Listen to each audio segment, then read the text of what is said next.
All right, folks, welcome back. It's panel time. By the way, nobody gets better guests than this show, and Rich, our senior producer, is absolutely the best. Every time I pick up my BlackBerry, notice I said BlackBerry because that might change on Saturday. Don't get too excited.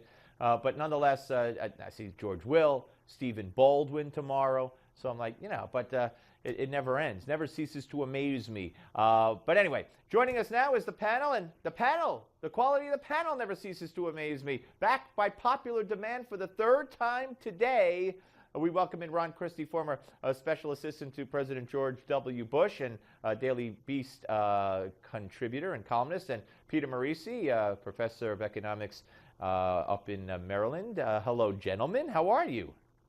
We're fine. I'm having a Guinness. I'm fine. Yeah, well, University of Maryland, I should say specifically. All right, so let me, we had, after I said goodbye to you two gentlemen in the last hour, Elliot Abrams was on, of course, in the Bush administration, Ron, you well know that. And he actually said, no, I never thought I would ever utter those words. He said that Barack Obama could learn from Jimmy Carter in the way that Carter imposed sanctions and handled the Soviet Union after they invaded Afghanistan. Comments on that, Ron? Well, I think he's right. First of all, Elliot Abrams is a genuine statesman, and it was an honor to serve with him in the administration. But he's right. For one thing, if you look at what the United States did, not only did we impose significant sanctions, we also withdrew from the Olympics in protest for the Soviet Union for their actions. And the world recognized that the United States meant business when it was trying to punish and sanction countries with bad behavior. Barack Obama? A letter, a stern admonition, that's not going to cut it today. Peter? Well, I think that's right. I think you have to take whatever Elliot Abrams has to say very, very seriously.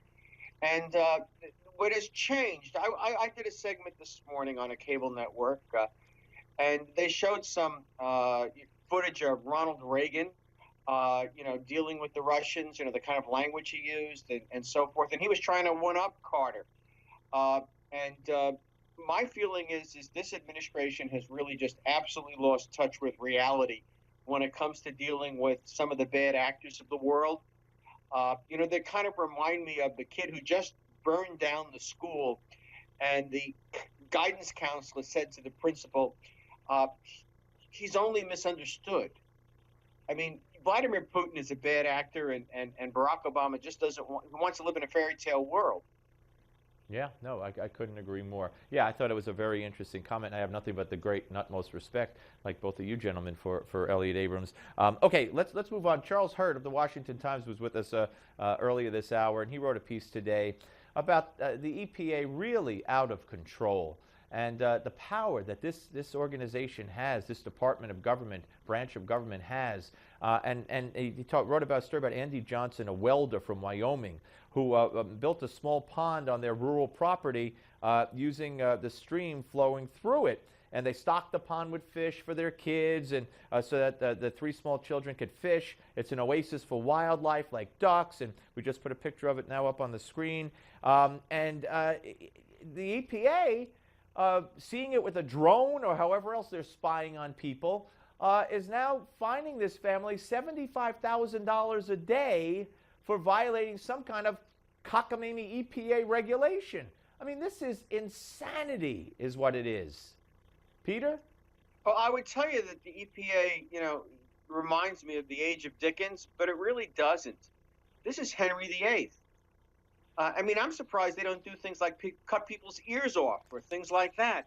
I mean, these are really bad, mean-spirited people that are in places like Justice and the EPA and elsewhere in the government. They do really mean things, and this is an example.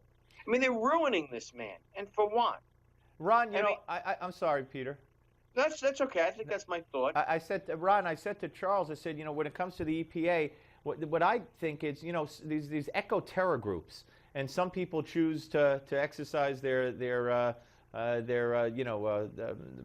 quest for whatever their quest is through that means. But then there are people who go through the system, wind up in government apparently, and get promoted into the EPA or other groups, and they wield their power that way and get even or whatever they want to do that way. And I think that's exactly what's happening. You probably have people in the EPA who could have been eco-terrorists and just at any expense will in this case a legal one apparently, will just go through anybody in their way to get exactly what it is they want. Well, I think that's right, and this case in Wyoming is particularly upsetting because you're looking at a gentleman who he and his wife decided to build this pond, to stock this pond, to write the Wyoming Division of Natural Resources, who gave them permission to do the building of said pond on their property. And the U.S. EPA decides to come in and say, well, you know what? Notwithstanding the fact that your state approved it, we don't. The Clean Water Act says that it has to be a navigable water in order for them to have jurisdiction.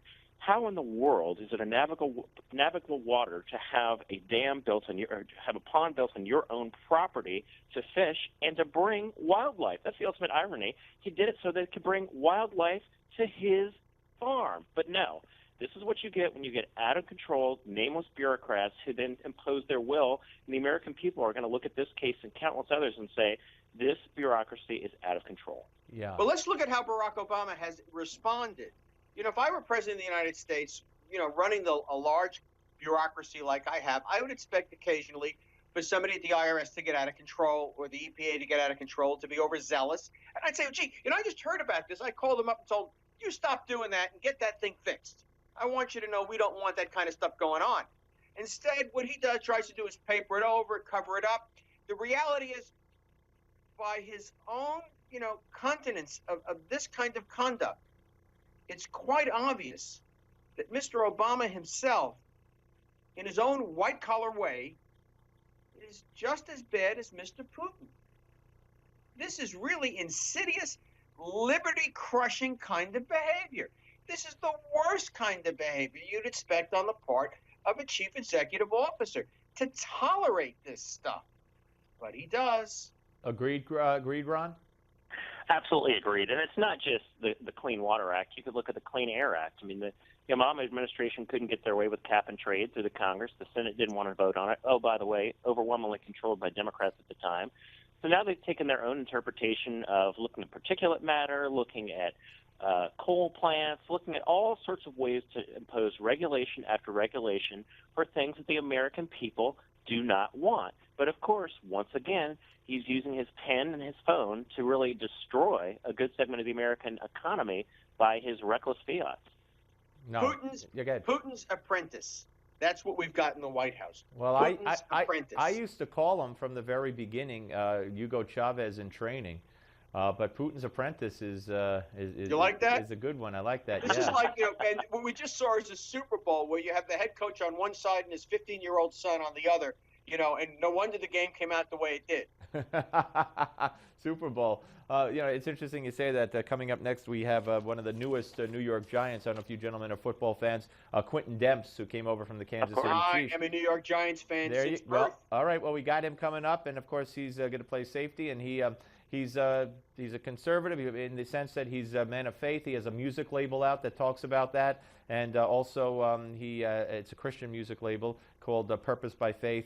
And I'm also going to ask him about Bill Maher and those horrific statements he made. So you might want to stick around for that coming up right after you guys. Guys, thank you very much for sticking around all through the show. Appreciate it. All the best. We'll Fun to see be you with again. you. We'll speak to you soon. Peter Morici and Ron Christie, ladies and gentlemen. I love speaking with them. So Quentin Demps will be here. Giants have been very, very active in the free agent market. I don't know, again, I don't want to get too inside baseball, if you will, with Giants football.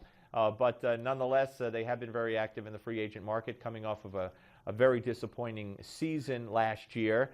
Lots of people have questioned Peyton Manning as well. But the Giants' defense was like Swiss cheese in many respects, and certainly Demps will help at the cornerback position. All right, so we're going to come back with him.